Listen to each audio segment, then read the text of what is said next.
This is Novel Marketing, the show for novelists who aren't necessarily fond of marketing, but still want to become best-selling authors.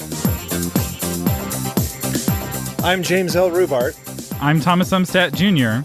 And in this episode, we are going to talk about mastermind groups. Yes, this was a super popular topic in our Q&A extravaganza episode yesterday, or last episode. If you missed it, or if you didn't come to the live, we had a special after party with the people who tuned in live, and we had, almost an hour worth of just talking back and forth, and the number one topic of questions was mastermind groups. And so James and I were like, maybe we should do an episode on this and to kind of put all of the questions into one episode and talk about it. So for those of you who missed the after party, you're going to get a small taste of it right now. So Jim, what is a mastermind group? Well, a mastermind group, actually, the term came from Napoleon Hill, who wrote Think and Grow Rich and a number of other books, The Law of Success, et cetera, et cetera. He coined the term. And how he defines it is a mastermind group is the coordination of knowledge and effort of two or more people who work toward a definite purpose in the spirit of harmony. And that's a pretty good definition. Wikipedia says it's a mastermind group is a peer-to-peer mentoring concept used to help members solve their problems with input and advice from the other group members. So with that as a definition, Thomas, why don't we leap into why people need a mastermind group? Yeah, if you look at people who are successful, especially in writing, the celebrity authors, almost all of them are in mastermind groups. It's not something they necessarily talk about, but when they talk about, say, having a friend or a connection, often that friend or connection is inside of their mastermind group. And so what happens is that the authors who find themselves into mastermind groups have an incredibly unfair advantage over the authors who are not, because this business, like many businesses, it's all about who you know, and what you know is often comes from who you know. So there's the generic advice that everyone gets, and then there's secret advice that you only can get from other people who are conducting experiments and approaching their marketing or their writing in a scientific way. And you'll be able to learn that from the masters themselves or from the other masterminds if you're in a mastermind group. And very rarely does that knowledge sprinkle out of the group. So often it gets contained in that group where they have their own kind of special sauce, special approach to whatever it is that they're doing. So, but mastermind groups are so much more than that. One of the benefits is that, in fact, I'll put this as the first benefit, it's accountability. So as an author, you don't necessarily have a boss, especially if you're a self-published author. And it's really easy to procrastinate if there's no one there to hold you accountable. Well, that's where a mastermind group can come in. The other masterminds are helping to hold you accountable, making sure you do what you promised to do. Another point that's really important to talk about is teamwork. If you have a team of people, and Thomas just touched on this, but if you have a team of people that are coming around you saying, we will help you succeed in this endeavor, oh my gosh, to have that kind of input can significantly accelerate your success rate. There have been many, many, many times in the mastermind group, because Thomas and I, you know that we're in one together, where somebody will say, well, Jim, did you know about this? No, I had no clue about that tool was available. Well, did you know about this? No, I didn't know about this either. And we do that for each other. So really, you have a team of people that you are not paying to come alongside you and help you with whatever project you're working on at the moment. And that advice is invaluable. Also, you're a team in the sense that you promote each other's work, you give feedback on each other's work, and so there's this sense of we're working together towards this common goal, so you don't feel quite so alone. And there's nothing new about mastermind groups. C.S. Lewis and J.R.R. Tolkien were in a group that functioned very much like a mastermind group. I'm fairly certain they had not read Napoleon Hill, and so they didn't use any of that terminology. They called themselves the Inklings, but there was 4 or 5 of them that were very successful. Of course, the ones we still remember 2 generations later are Lewis and Tolkien, but the other ones were also successful, and they all gave each other feedback. And their books would not have been as good if it hadn't been for the feedback and discussions that they had in their mastermind group and them working together as a team. And Tolkien's book, to this day, if you buy Lord of the Rings, the blurb on the back is by C.S. Lewis. So they didn't tweet for each other back then because they didn't have Twitter, but they had the next best thing, which is blurbing each other's books.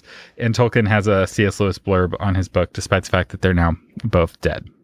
And here's a bit of trivia if you're a C.S. Lewis or Tolkien fan, and that is C.S. Lewis brought out The Lion, the Witch, and the Wardrobe, read it for Tolkien, and Tolkien said, it's horrible, it's rubbish, put it away. And Lewis did put it away for years and years and years, finally found it in a box, pulled it out, and said, you know what, I'm going to see if I can get this thing published. So thank you, C.S. Lewis, for grabbing that cardboard box and going through it.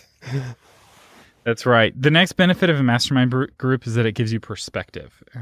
It's very easy. It's very hard to have realistic perspective on your own website, on your own writing, on your own headshot. And that third-party view is so helpful. It's hard to read the label when you're standing inside of the bottle. And so you need people who are standing around you, who know you, who can give you that perspective. And sometimes in our group, this is not just about craft, but it's also about personal life. Like one of the members in our group, somebody was saying lies to her about who she was, somebody who was very close to her. And we knew her and we were like, that's wrong. Those are lies. Don't believe that about yourself. We can see the true you, and that's total rubbish. And she didn't have that perspective. She was starting to think, oh, this is true. I'm this terrible person. And we're like, no, don't believe that at all. And that perspective is so helpful. And it leads actually into our fifth benefit, which is encouragement. Jim? Encouragement is huge. You know this, so we won't take a lot of time on it, but realize how important it is. When somebody comes alongside you and encourages you in the midst of the storm, when somebody says, I'm getting out there on the ledge with you and talking you off, you know how critical that is to your career and your success, not only in writing, but in life.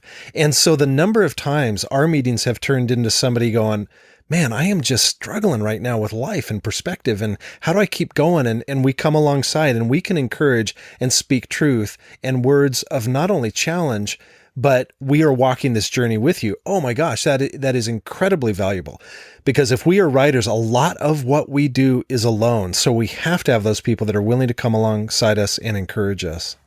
And a good mastermind group, it's not just professional encouragement on the subject of the group itself, but also encouragement for every aspect of our lives. So our group's been around for 5 or 6 years. And during that time, people in the group have lost loved ones. People in the group have gone through divorces. People in the group have had children who have run off and, abandoned them. And, really difficult things that have happened. And we have cried with each other, and we have, walked with each other, and people have hit the New York Times bestseller list, and people have, won the number one award in their category, best, book of the year. Actually, I think one of those people is you, Jim, a couple of years. And we have rejoiced with those folks who've hit their, milestones or their bestseller goals or what have you. And so that's been a key part of it, is we mourn with those who mourn, we rejoice with those who rejoice. And that encouragement is both you're doing great, keep going, but it's also get off your back, brush yourself off, get back on the horse type encouragement. And we all need that, because it's not always roses and butterflies, and it's not always briars and brambles. Life has good and bad in it, often, sometimes in the very same day. That's so true. And that kind of leads into our next comment. You're already getting the idea that community is such a big part of a mastermind group, that the richness of community that we have developed over the past 5 or 6 years is it's gold for us, because you feel like there is a group of people who have your back, that you can come around alongside, you can laugh together, you can cry together, you can pray together, you can dive into the deep things of life together. And so that sense of community, for me, is almost the best part of the mastermind group. Because honestly, when I look back years from now and say what was good and what was bad about my mastermind group, probably the biggest thing is going to be I had a community of people that believed in me, loved me, and I believed in them and loved them back. A good sixth benefit of a mastermind group is expertise. So we're going to talk about the different kinds of mastermind groups here in a moment, peer-based versus mentor-based. But in either kind, you're getting expertise of knowledge that you don't have, and hopefully you're sharing knowledge that other people don't have. And so a good mastermind group has people of different backgrounds, and everyone to one degree or another is from a different background. They have something to teach. And our group has some people that are in the same background academically or professionally, and sometimes it's fun to see them debate because they still have this different perspectives, and other people come from a totally different perspective, but all of it has expertise. So ours is a marketing based mastermind group, and some people have more of a sales background, and other people have more of a digital marketing background, other people have more of a boot bootstrapping, guerrilla-based marketing background. And each one of them have learned different techniques kind of from their philosophy, and we've experimented with it to see what works and what doesn't. And the expertise from these, together we're much stronger than we would be individually. All right, the seventh reason why mastermind groups give authors an edge is the connections they get and the networking. So we've already talked about this some, but it really needs to be stated that it's not about what you know nearly as much as it is about who you know.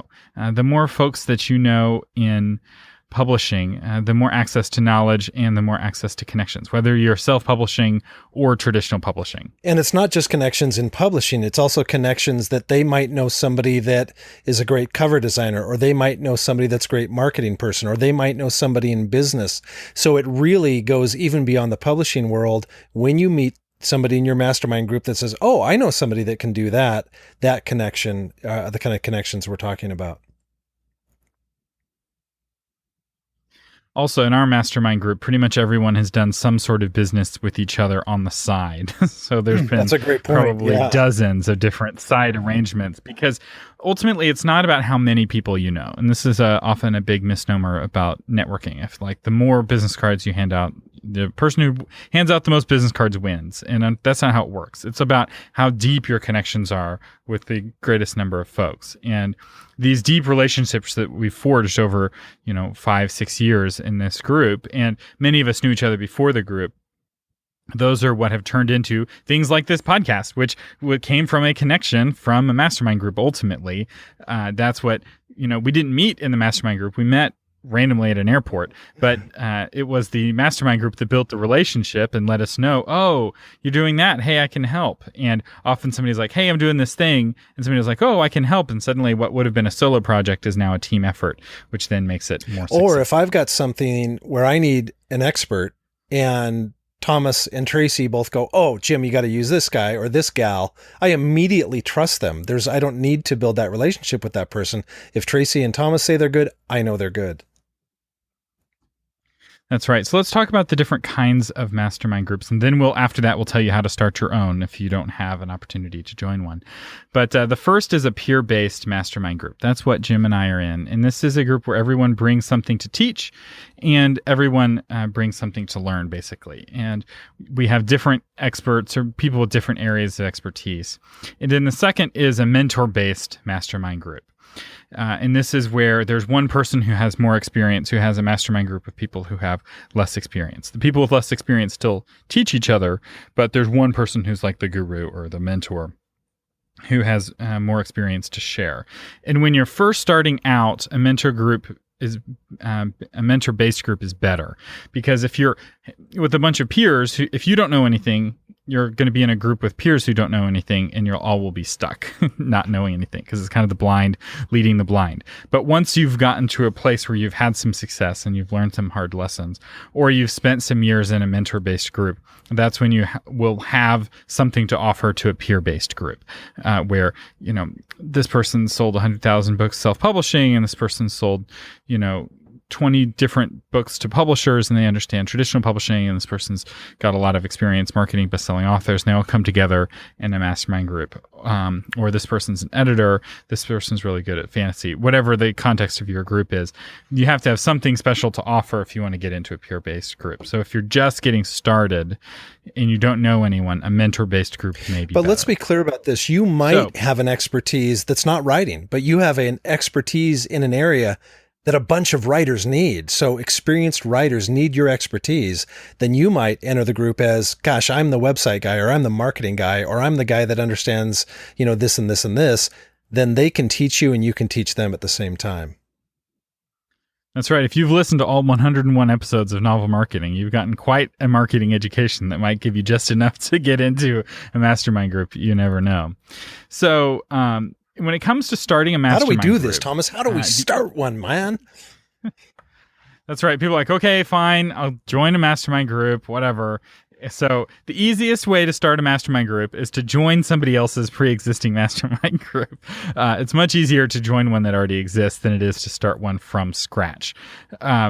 the easiest way to find one to start is to go to writers' conferences and build relationships with other authors. The more authors you know, the more likely you are to be invited to join a mastermind group. Our mastermind group's invite only, so like people can't apply. We have a whole process of like nominating somebody internally, and then we all vote. And the only way to be added to the group is if you're unanimously accepted, or put another way, any one member can blackball a new nominee. So people either have to be ambivalent or supportive of the new nominees. And so it's very exclusive to get in. And we've had lots of folks suggested as members and that didn't get in for one reason or another. And it doesn't mean that they're not good people or that they don't have something good to offer. It just means that we don't feel that they're a good fit for our specific group. And since they didn't know they were nominated, their feelings aren't hurt, which is a nice way to do it. And so it's all about just building those relationships and those friendships. And writers' conferences are the fastest way to do it. Writers' conferences can be pretty expensive, though. So it may not be the most cost-effective way to do it. One of the things to keep in mind is they are not necessarily, if you build relationships with authors, say at conferences or online or somewhere else, they're not necessarily going to say, hey, Thomas, join our mastermind group. You might have to be the one asking. You might have to say, hey, are you part of a mastermind group? That's okay to ask that question. And you might come to a point where you realize, wow, I know these fairly experienced authors. They're not part of a mastermind group. You might ask them and they might go, gal, I've always wanted to do that. I don't know how it works. You might get in that way. In our case, we had a friend that many of us knew, and she invited Randy and I, Randy Ingermanson, one of our other members of our mastermind group. She invited us. She wanted to start a group. And Randy and I looked at each other and said, oh my gosh, she'd be a great member of our group. We gave the name out to the rest of the members. They all said, yes, she would be great. And she joined our group that way. That's right. So let's say you are going to start the group, because I will say most authors are wanting somebody else to run the group. Authors typically are not like take charge type folks. They're like stay home and write type folks, not to stereotype, but let's say you do want to start the group. The first thing you need to do is decide on the format. So we're going to talk a little bit about different formats for groups. And the first question you have to ask is this going to be an in-person group or is it going to be on Google Hangouts? I know some groups try to operate on email, and I'm not a fan of that. I think email is a great companion to an in-person meeting or a meeting on Google Hangouts where everyone sees each other's faces. But for that deep emotional connection, you don't get that with email. And it's very easy to ghost on an email group where you're just observing or lurking is maybe the better term, where you're just observing, but you're doing it very passively. Whereas when you see everyone face to face, everyone tends to be a little bit more involved, and it's easier to see who's involved and who's not involved because you can see, oh, so-and-so hasn't been to the last 2 or 3 meetings. So I really like in-person meetings. The downside of in-person meetings is that there may not be enough authors in your area to make an in-person meeting viable, especially if you're looking for authors at a higher level. So the benefit of Google Hangouts is that it's like a Marvel film, where they see all of the High Council, are all on their different screens. It's just like that, but it's through Google and it's free. Yeah, it's the Agents of S.H.I.E.L.D. model. And if it's good enough for the High Council for S.H.I.E.L.D., it's good enough for us. Although, again, you have to be careful of, Hydra and lurking and anyway. So that's the first question. We do ours on Google Hangouts because we're in, I think, all 4 time zones. And the next question is, how frequently do you meet? We meet bi-weekly, which is kind of a weird frequency, but we found that it works for us.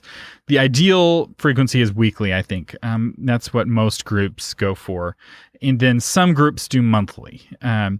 As a general rule of thumb, the less frequently you meet, the longer the meetings need to be. So monthly mastermind groups tend to meet for 4 or 5 hours. Weekly mastermind groups tend to meet for 30 minutes to an hour. Our bi-weekly meeting is 1 hour, and we never seem to have enough time. So it's a very full hour typically. So that's what works for us. Next thing you need to do is pick a format. How are you going to meet? And by this, I mean, what is the structure? And it doesn't have to be a structure that you absolutely stick to every time. We've had some times where we've gone off script, so to speak.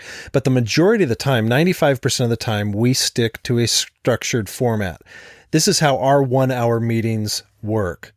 The first part, and that's usually half an hour, is personal updates. So we take time to listen to everyone. Hey, Thomas, what's going on in your world right now? Catch us up on that project. Catch us up on this. What's going on in your personal life? And so we take that first half an hour simply to touch base and to check in. And you may think, oh, that's such a waste of time. That's so stupid. But it's actually the most valuable part because it's what builds that deep relationship.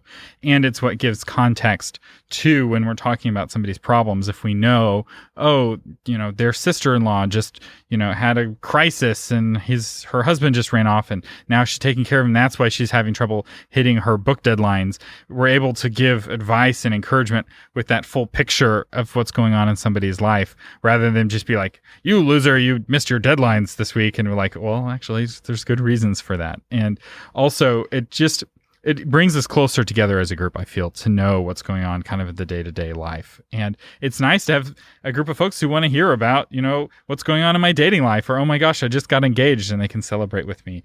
Or, I just got married. The masterminds were with me through that whole process, which didn't have anything to do with writing books. Or at least didn't have much to do with writing books. My book was about dating relationships, which made things just deliciously awkward. But through that whole time, they were getting updates from me on what's going on in my life. And it was very helpful it's almost like an AA group in a sense. In that sense. It is. And it's the chance to say, oh my gosh, I got a new contract, or I won this award, where the people outside of the writing world, their reaction is, oh, that's great, because it's not that they don't care. They just don't understand.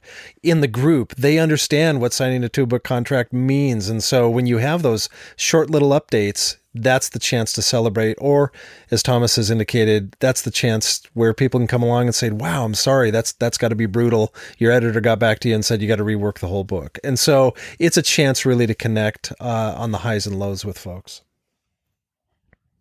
That's right. So the next part of our format is that we have somebody either teaching a class or they're sitting in a hot seat. So our format is very much a marketing-centric format. We're not working much on craft. Occasionally people will use their hot seat for craft type questions, but this group is mostly with people who figured out their craft, at least on a fundamental level. And they may have questions about their story, but it's they're typically high-level questions. So everyone in the group has published at least one book, and most have published, half a dozen or a dozen. And so they're in a class, they're teaching something that they are wanting everyone else to learn that they don't think they're all going to learn. And this is like really challenging because you're in a group of other masterminds. Like, gosh, what am I going to teach them? Yeah. So the act of having to learn something new in order to teach, I think itself is really great accountability for us to constantly be improving. We have an offsite once a year where we all meet in person, where we all fly into a location and everyone has to bring their A game. And I feel like we learn more in the 2 weeks leading up to that offsite of like evaluating what we did the whole year and like, gosh, what worked, what didn't work. And then realizing, oh, this thing that I learned, I think would be really valuable. And then everybody else, learns from that. And then we kind of share, oh, I tried something similar and here's what I learned. And the insights that come from that are incredibly valuable. And then the other way that we do it, and we alternate once a month on each one of these, is a hot seat. And not once a month, every other week. So 1 week we will have hot seat. The next week we'll have teaching back and forth. I think that's probably what you meant, Thomas. So a hot seat, this is incredibly valuable. So we go through our first half an hour, touch and base, what's going on and that kind of thing. And then the hot seat is you get 25 to 27 minutes to say, this is the challenge I'm facing right now. Please bring the universal mind, bring your masterminds to this problem, and let's figure out a solution. I had a project that I was working on. This is about a month and a half ago. And I said, all right, this is what I want to do. Here's my vision. I do not know how to go about this. And everybody poured into me. And it would have taken 6 months to go out and read and discover this and trial and error on my own. The masterminds came alongside me and boom, in half an hour, I really had a blueprint for going out and accomplishing what I needed to accomplish. So we do that for Thomas. We do that for everyone in the group. And again, that hot seat is incredibly valuable because you're getting everyone's expertise, everyone's encouragement, everyone's belief in you so that you can go out then and take action. And this helps us take bold action. Several members of the group have made major career shifts, high risk career shifts of going to their successfully published authors, suddenly going hybrid or going independent, that they wouldn't have been able to do if it hadn't been for the support and encouragement of the mastermind groups. And mastermind, sometimes what we'll do in a hot seat is just put together a business plan for somebody and be like, look, you'd be making 5 times more money if you went independent. Here's what you need to do to get there. And then with that in hand, they go to their publisher and say, look, if you don't triple the amount of money that you're paying me, I'm walking. And, it's amazing what happens when you have that kind of leverage. And it's also a time for holes to be shot in your idea. And I mean in a good way, where, you know what, Thomas, you are really good at that, but honestly, you don't have the bandwidth to do this, and it doesn't make sense logically for these and these reasons. This is where you should concentrate. And that's happened to a number of us where we kind of go, oh my gosh, the light bulb explodes over our head, and you're absolutely right. And so it also is a chance to say that door, yes, you could walk through it, but we encourage you not to. So that's and then the final element of our meeting is that we have 5 minutes of prayer where we pray for each other.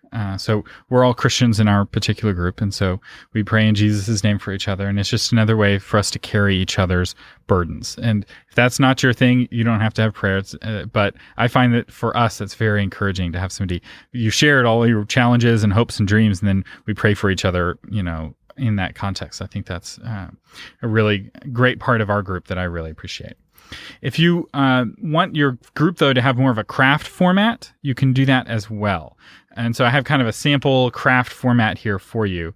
And that's, the same, assuming a 1-hour meeting, you have 30 minutes of personal updates and accountability. So in a craft format, you're not just sharing what's going on in your life, but you're sharing what your writing goal was. So I had a goal to write 5,000 words last week, and I wrote 4,500 or whatever. And just that, knowing that you have to give a report at the end of the week on how much you wrote, that can be worth the price of admission, so to speak, for a craft-based group. And then one idea is where you have 15 minutes of manuscript reading, where it's kind of like a hot seat, but for a manuscript, and then 15 minutes of manuscript feedback. So you give everyone, a certain number of pages that can be read in 15 minutes, and everybody reads them, and then everyone gives you specific feedback on how you can improve. The next question that a lot of people ask is, who leads the group? In other words, there has to be some type of structure, some type of leader.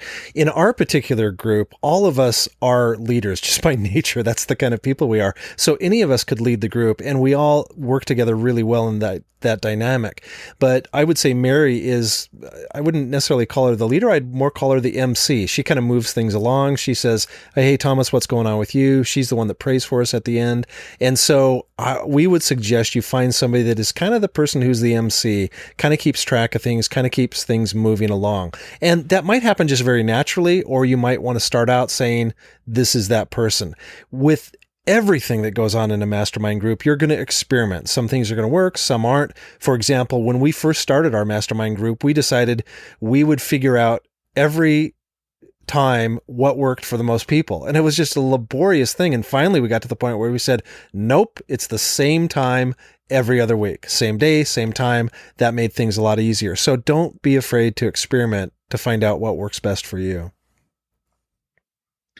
That's right. And we have we have an MC role, and then we also have kind of an administrative role, which has been filled by different people throughout the years, which is who signs up, who sets up, who's got the next hot seat, and who's got the next time to teach. And so Thomas is speaking on, second meeting of August. I'm like, okay, I got to make sure I've got a talk ready to go. Second meeting of August. If you're in a mentor-based group, both of those roles are going to be filled by the mentor. And that's kind of what you're paying for, because it is a lot of work. Like that leadership role of a mastermind group is a lot of work, and so it's worth compensating somebody for. And there's a reason why that administrative role has rotated through the group, because people get burnt out of doing it over time. So now let's talk about finding. Real quick before I forget this, I'm not sure this is in our show notes, but yes, we are a Google Hangouts based group, but we are also part of a private email loop. So it's like, if you've got a crisis, you don't have to wait, 2 weeks to have it addressed. There's an email loop that we're part of where you can address anything at any time, and most of the masterminds will jump in. So we suggest you do the Google Hangouts, but you also have an email loop that can keep you up to date on what's going on. The administrator can say, all right, Thomas, it's your turn on the hot seat coming up here. So we suggest you setting up that email loop to stay in touch with each other in between every other week. That's right. And there's we use Google Groups for our email loop. You may find that it works better to have a private Facebook group. Believe it or not, we have a group that's all best-selling authors, or almost all best-selling authors, and some of them don't really do Facebook at all. So private Facebook group didn't work for us. We tried it, and it didn't work. Yeah, it was one of our experiments. I would imagine if you've got most authors are quite active on Facebook, and a private Facebook group could work. For us, email worked out better. But yeah, that's kind of the connective tissue in between. So we stay up on a more active basis. And there are some questions that are better for an email group. So sometimes we'll be like, hey, Thomas and Jim, what software do you use for podcasting? And they'll post that to the group, and then we can answer very quickly, and everyone can see the answer. We don't need an in-person meeting for that kind of Q&A. So let's talk about finding your masterminds. You've got this format picked out. Hopefully you're going to figure out the format with your first few masterminds, but who do you look for the folks in your group? For a peer-based group, you want to find people who have something to share, something that they offer. And so in our group, we've had at times people who hadn't written any books, and they were just like marketing gurus in like the professional corporate sector. And that was what they had to offer. We had an agent in the group who was, oh my gosh, that was wonderful. That was a wonderful addition. Wasn't writing, but to have all that perspective on the industry from the agent perspective, it was great. Yes. So yeah, you want to look for people. And while I was putting the group together initially, or as we were recruiting folks, we often are looking for somebody to fill that role. So if you think it is a baseball team, that's a good point. You lose your second baseman, you're like, we need to find a new second baseman to fill that role. And so as people kind of rotate through the group, and we've had a core group that have stayed, but other people have come and gone, we're trying to fill those areas of expertise with new folks. So the other thing that you're looking for, though, is that people need to be willing to make coming to the group a priority. And this has been one of the challenges with sometimes we'll recruit somebody and they're like, they have tons to teach, but they're so in demand, they never come to any of the meetings, or they only come to a meeting every now and again. And that is really undermines the community element of the group, because if they're not getting your personal updates from everybody else and you're not sharing, you get a little bit out of touch. So I think this is really important. They can't just be an expert. They also have to be willing to make the group a priority, and also to be willing to be vulnerable with the group and kind of open up their world to the group as well. And in that same vein, look for people who are positive and encouraging. So I have the one jerk rule, or the one donkey rule. Any group can have one jerk, but if it has two jerks, it ruins the group. So one jerk in a room full of non-jerks, no one responds, and the comments just kind of hang out there. But if you have two jerks or two trolls, they will troll each other, and the group will become toxic. So you want to look for people who are positive and encouraging.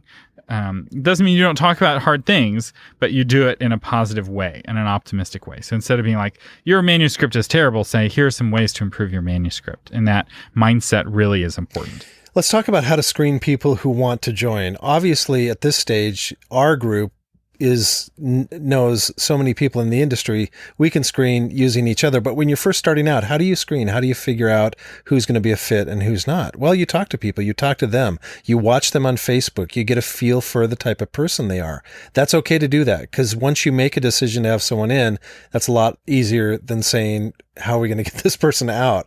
And so take your time. Don't invite people quickly. Take your time before you invite people. And again, watch them. See what they're like. See what kind of posts they put on Facebook or Twitter, etc. Go to their blog. Go to their website. You can find out a lot about a person online these days.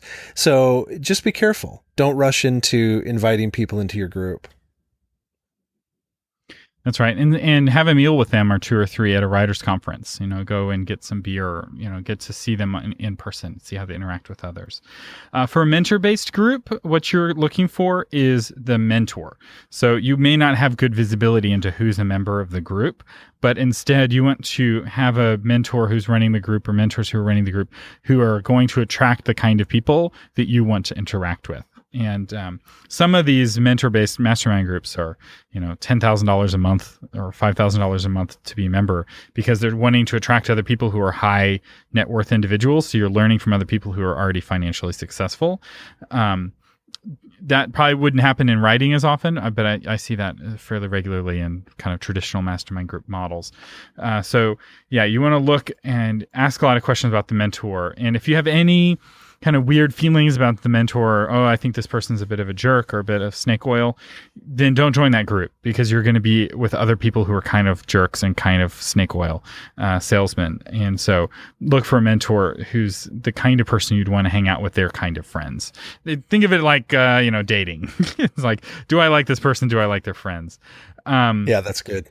And, yeah. So, and there will be a core, if the group gets too big, especially, there will be like a core inner group and kind of a peripheral group. This can be difficult to manage, but it can work. And we've been able to manage it. Yeah. I just give yourself, if you're feeling like, wow, there's these 2 or 3 people who rarely come and, this is frustrating, that's okay. Give them the space to do it. If you like them, if they're a fit, just give them grace on that. And within our group, there is a core group within the group. And we're going to talk about this a little bit more in a second, but we've done 5 in-person retreats, and those 7 people have come to all the retreats. The others haven't. And that's okay. That's okay that they don't come. Celebrate the fact that you've got a core group of people that are 100% committed to it. That's right. So, and let's talk a little bit about our once-a-year retreat. I think this is a key part of our mastermind group. If you have a Google Hangouts-based group, meeting in person, I think, is really beneficial. Some groups will do this in coordination with some conference they all go to. There's no conference that all of us go to, so that didn't work. So we have our own conference, basically, where we all meet somewhere around the country, and it changes every year. And we all come and we bring something to teach, and we all have a hot seat. And these retreats have literally been life-changing. I think every single one of us over the last 5 years has had a huge career shift as a result of the feedback that we've gotten from the mastermind retreat, or from some of the techniques that we've learned. Because everyone has to bring their A game, because you're presenting to other experts. And it's like, what do I have to teach other experts? You bring your very best material.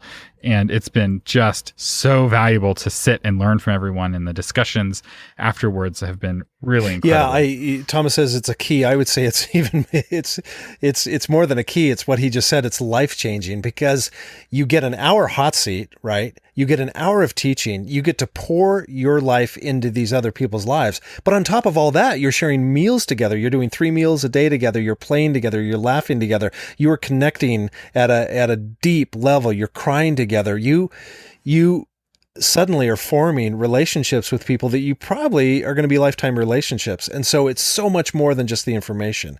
It is community on steroids. You get some community when you're doing Google Hangouts. You know how this is. When you're together with somebody, really connecting with them, believing that all these people in the room are for you. Oh my gosh, every January I look forward to this time we're going to spend together. So if you do a mastermind group, we would highly encourage you to figure out a way to get together in person. And typically we get together for 3 or 4 days. That gives us enough time. Don't try to cram this thing into 2 days. Spend a little bit more money and take time to be with each other and build those relationships like you just can't do online.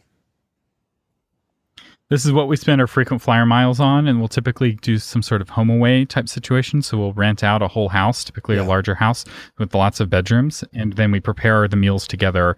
We go to the grocery store, prepare the meals. That's what works for us. So anyway, this is a lot of material about mastermind groups. Hopefully it's helpful to you. Hopefully you create a mastermind group. Our sponsor today is actually our mastermind group. You're kidding me. Oh my gosh. So tell us about that, Thomas. While we're not accepting... while we're not accepting new members in our group, we've had so many people ask about what gets talked about in our group. We were like, okay, maybe we should do a conference where we basically share everything that we shared with each other in a conference together. And so if this had been a real in-person conference, it'd be $1,000, $2,000 to come for a 3-day conference with the flights and the hotels and all of that. And we decided instead of doing that, we're going to make it an online conference. And that allows us to pull the price down to just $299. And so if you want to see who all of the masterminds are and learn from them, this is your chance to do that. And so we're basically saying, hey, you can eavesdrop in on our mastermind group. It's not the same as being in a full group because, it's not the like feedback and people getting in to know the secrets of your life, but you are learning the secrets of what we've learned and what, the tools that we've developed to see success. That we've taught each other. Now you're going to be taught the same things. Right. Yeah, you'll get to learn those same things. And we're also throwing in My Book Table Pro, My Book Progress Pro, and My Speaking Event. So all of the plugins that you've heard us talk about on this podcast, you get all of those for free, the professional version. So that's a $97 value just of the plugins. So not only do you learn the secrets, but you get some of the tools that we've developed. And I will tell you, these plugins came out of the mastermind group. Who do you think I was getting feedback on the beta versions and being like, hey, what do you want to see? What would be useful to you? And one of my hot seats is like, hey, I have a new idea for a plugin. Give me feedback for that. So the plugins themselves are a product of the mastermind group as much as what you're going to be learning. And you're going to get far more than that that's free. We won't bore you with all of the details, but you can learn more at novelmarketing.com. The conference is from August 1st to August 3rd, 2017, and it's all online. And you can sign up at novelmarketing.com. If you want to hear your name and book and website and all those kind of things on air, very easy to do that. All you have to do is leave us a review, a good one, a bad one, and of course, tell us your name, your website, and your book. We would love to have you review us. We would love to talk about you on the podcast. You've been listening to James L. Rubart and Thomas Umstattd Jr. on the Novel Marketing Podcast, giving you novel ideas on how to promote yourself and your writing offline, online, and everywhere in between. Thanks for listening.